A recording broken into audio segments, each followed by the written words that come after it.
बहुत समय पहले आर्यगढ़ नाम के एक समृद्ध राज्य पर एक बहादुर और न्यायप्रिय राजा शासन करता था। राजा रुद्र प्रताप सिंह। वे अपनी हिम्मत, बुद्धि और प्रजा के प्रति प्रेम के लिए प्रसिद्ध थे। उसके शासन में देश खुशहाल था, खेती फल फूल रही थी और सेना हमेशा अपनी धरती की रक्षा के लिए तैयार रहती थी।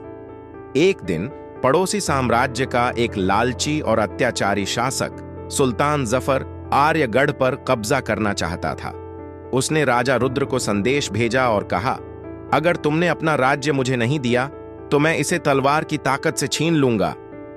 राजा रुद्र ने बिना किसी भय के जवाब दिया, मैं अपनी जान दे सकता हूं, लेकिन मैं अपना राज्य किसी को नहीं दूंगा। राजा रुद्र ने अपनी सेना को तैयार किया।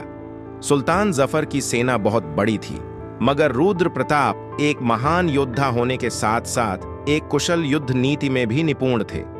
उन्होंने अपने राज्य के पहाड़ और घने वनों का उपयोग करने की योजना बनाई। युद्ध के दिन सुल्तान जफर की सेना पूरा विश्वास लेकर आर्यगढ़ की तरफ बढ़ी, लेकिन वे हैरान रह गए जब उनके ऊपर चारों तरफ से अचानक हमले होने लगे। राजा रुद्र के सैनिकों ने पहाड़ों से तीर बरसाए, वनों में छिपकर शत्रु सेना पर आक्रमण किया। राजा रुद्र स्वयं अपनी तलवार लेकर युद्ध क्षेत्र में उतर आए। उनकी तलवार बिजली की तरह चमक रही थी और उनकी वीरता देखकर उनकी सेना में नया उत्साह भर गया।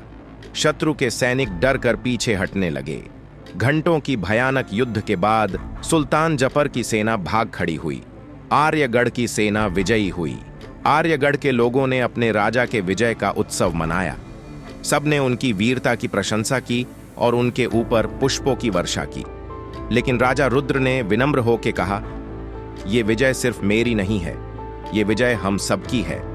हम एक साथ खड़े रहे और हम एक साथ हमेशा अपने देश की रक्षा करते रहेंगे। उस दिन से राजा रुद्र प्रताप सिंह सिर्फ एक शासक नहीं, बल्कि एक अमर कहानी बन गए। उनकी कहानी पीढ़ी दर पीढ़ी सुनाई गई, जो हर किसी को याद दिलाती थी कि एक सच्चा राजा वही होता है जो अपनी प्रजा और देश की रक्षा के लिए हमेशा तैयार रहता है। ऐसी रोचक कहानियों के लिए आप हमारे चैनल को सब्सक्राइब करें और कमेंट करके बताएं कि आपको ये कहानी कैसी लगी।